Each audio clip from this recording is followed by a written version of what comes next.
Hello friends, welcomes to Kanaka சமையல். இன்றைக்கி நாம் என்ன பார்க்க போகிறோம் அப்படின்னா, ரொம்பவே ஹெல்த்தியான ஒரு டிஷ் தான் நம்ம இன்றைக்கி பார்க்க போகிறோம். கொத்தமல்லி தொக்கு எப்படி செய்யலாங்கிறத நான் உங்களுக்கு சொல்லித்தரேன். வாங்க வீடியோக்குள்ளே போகலாம்.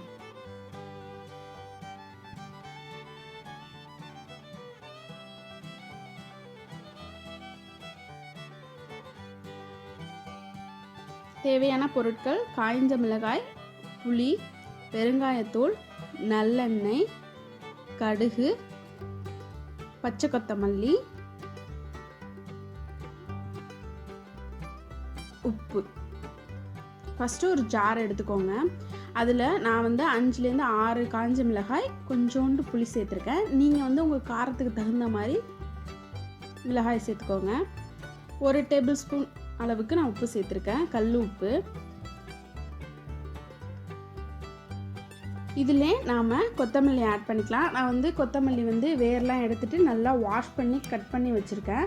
அதை நான் இதில் சேர்த்துக்கிறேன். ரொம்ப பொடியெல்லாம் கட் பண்ணல, நான் நார்மலாக தான் கட் பண்ணி வச்சுருக்கேன். ஏன்னா இதை அரைக்க தானே போகிறோம், அதனால் ரொம்ப கட் பண்ணலை. இப்போது இதை அரைச்சி எடுத்தாச்சு. நல்லா ஃபைன் பேஸ்ட்டாக அரைச்சி எடுத்துருக்கேன் பாருங்கள். இந்த மாதிரி இதில் நான் அரைக்கும் போது கொஞ்சோண்டு தான் நான் தண்ணி விட்டுருப்பேன். ஒரு 1/4 டம்ளர் அளவுக்கு தான், அதிகமாக தண்ணி ஊற்ற வேண்டாம். அடுத்து ஒரு பேன் வச்சுக்கோங்க. பேன் நல்லா சூடானதும் ஒரு 5 டேபிள் ஸ்பூன் அளவுக்கு நல்லெண்ணெய் விட்டுக்கோங்க. நல்லெண்ணெய் நல்லா சூடாகட்டும். நம்ம நல்லெண்ணெயில் செய்யும்போது பார்த்திங்க அப்படின்னா தொக்கு அதெல்லாம் ரொம்ப டேஸ்ட்டாக இருக்கும். தொக்கு, ஊறுகாய் எல்லாமே பார்த்திங்கன்னா நல்லெண்ணெயில் செஞ்சிங்கன்னா ரொம்ப டேஸ்ட்டாகவும் இருக்கும், ரொம்ப ஹெல்த்தியாகவும் இருக்கும். இதில் நாம் 1 டேபிள் ஸ்பூன் அளவுக்கு கடுகு சேர்த்துருக்கோம். கடுகு நல்லா பொரியட்டும்.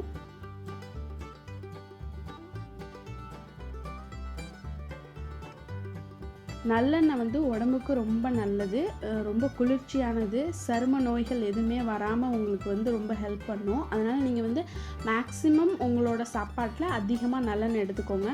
சூடு பண்ணாமல் நல்லெண்ணெய் எடுத்துக்கிறது இன்னும் ரொம்ப ரொம்ப நல்லது. இப்போ நம்மளோட கடுகு பொரிய ஆரம்பிச்சிருச்சு.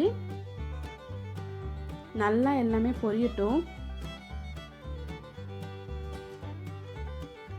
அடுத்து நாம் இதில் பெருங்காயத்தூள் சேர்க்க போகிறோம். நான் 1 டேபிள் ஸ்பூன் அளவுக்கு பெருங்காயத்தூள் எடுத்து வச்சுருக்கேன்.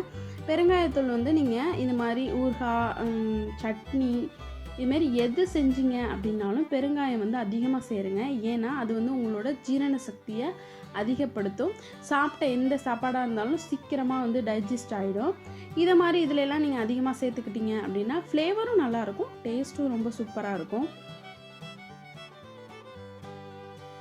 அடுத்து நாம் அரைச்சி வச்சுருந்த கொத்தமல்லி சட்னியை நம்ம இதில் ஆட் பண்ணிக்கலாம். ஆட் பண்ணி நல்லா மிக்ஸ் பண்ணிகிட்டே இருங்க. இதோட கலர் இப்போ இப்படி இருக்கு இல்லையா, இது நல்லா சூடாக நல்ல கலர் சேஞ்ச் ஆகும். அது மட்டும் இல்லாமல் நம்ம இது மாதிரி தண்ணியாக நம்ம பேஸ்ட்டாக தானே ஊற்றிருக்கோம், அது நல்லா இறுகி கெட்டியாக ஒரு அல்வா மாதிரி நல்லா ஃபுல்லாக எல்லாம் திரண்டு வரணும், ஒட்டாமல். அந்த அளவுக்கு நீங்கள் கலர்னீங்க அப்படின்னா உங்களுக்கு இந்த தொக்கு ரொம்ப சீக்கிரம் வீணாக போகாது, நல்ல டேஸ்ட்டாகவும் இருக்கும். நல்லா மிக்ஸ் பண்ணிகிட்டே இருங்க. கொத்தமல்லியில் பார்த்திங்க அப்படின்னா நிறைய சத்துக்கள் இருக்குது. கொத்தமல்லியை நீங்கள் அதிகமாக எடுத்துக்கிறீங்க அப்படின்னா உங்களுக்கு வெயிட் லாஸ் பண்ணணும்னு நினைக்கிறவங்க எடுத்துக்கிட்டிங்கன்னா உங்களுக்கு கண்டிப்பாக வெயிட் லாஸ் ஆகும். அடுத்து பார்த்திங்க அப்படின்னா சரும நோய்கள் இந்த மாதிரி மேலே ஏதாவது புள்ளியாக ரேஷஸ்லாம் இருக்கு இல்லையா, அதெல்லாம் க்யூர் பண்ணுறதுக்கு ரொம்ப ஹெல்ப் பண்ணும். அடுத்து பார்த்திங்க அப்படின்னா சளி பிரச்சனைக்கு ரொம்ப ஹெல்ப் பண்ணும். அதுமாதிரி எல்லா பிரச்சனைக்கும் பார்த்திங்க அப்படின்னா கொத்தமல்லியை அதிகமாகவே எடுத்துக்கலாம், ரொம்ப ரொம்ப நல்லது. வாய்ப்புன்னு இருந்தால் கூட நீங்கள் கொத்தமல்லி ஜூஸ் பண்ணி இல்லை தயிரோடு சேர்த்து அரைச்சி குடிச்சிங்கன்னா கூட அது உங்களுக்கு ரொம்ப நல்லதாக இருக்கும். இப்போது நாம் ஃபஸ்ட்டு போட்ட சட்னி எந்த அளவுக்கு நல்லா ட்ரை ஆகி வந்திருக்கு பாருங்கள். இது மாதிரி தான் இருக்கணும். நம்ம ஊற்றின எண்ணெய் நல்லா பிரிஞ்சு வரணும். அது வரைக்கும் நல்லா மிக்ஸ் பண்ணிகிட்டே இருங்க. கொஞ்சம் கூட ஒட்டாமல் அல்வா மாதிரியே நல்லா திரண்டு வருது பாருங்கள். இது மாதிரி தான் நீங்கள் இந்த தொக்கை ரெடி பண்ணணும். அப்போ மட்டும்தான் உங்களுக்கு நல்ல டேஸ்ட்டாகவும் இருக்கும், ரொம்ப நாள் கெட்டு போகாமலும் இருக்கும். இப்போது நம்மளோட கொத்தமல்லி தொக்கு ரெடி ஆகிடுச்சு. இதை நம்ம ஒரு பிளேட்டில் எடுத்து வச்சு நல்லா ஆற வச்சுக்கலாம். அது நல்லா ஆறினதுக்கப்புறம் ஒரு நல்ல டைட் கண்டெய்னரில் நம்ம எடுத்து வச்சோம் அப்படின்னா ஒரு 10 days உங்களுக்கு இது வீணாக போகாமல் இருக்கும். நல்லா மிக்ஸ் பண்ணிவிட்டு இதை இறக்கி எடுத்துக்கோங்க. இப்போ பிளேட்டில் எடுத்து வைக்கிறேன். எடுத்து வச்சு நல்லா ஆறணும். அதனால் இது மாதிரி நல்லா பரவலாக வைங்க. இதில் வந்து பார்த்திங்க அப்படின்னா கொஞ்சம் கொஞ்சம் வந்து நாராக தான் தெரியும். ஏன்னா நம்ம வேர் மட்டும்தான் எடுத்தோம், மற்றபடி அதோட காம்பெல்லாம் அப்படியே போட்டு தான் நம்ம சட்னி அரைச்சோம் இல்லையா, அதனால் வந்து அந்த மாதிரி இருக்குது. ஆனால் அது வந்து சாப்பிடும்போது உங்களுக்கு எதுவுமே தெரியாது. இப்போ அது நல்லா ஆறிடுச்சு. இது மாதிரி நான் ஒரு பாக்ஸில் எடுத்து ஸ்டோர் பண்ணுறதுக்காக எடுத்து வச்சிட்ருக்கேன். நீங்கள் இது மாதிரி எடுத்து வச்சுக்கிட்டீங்க அப்படின்னா உங்களுக்கு கண்டிப்பாக 10 நாள் வீணாக போகாமல் இருக்கும்.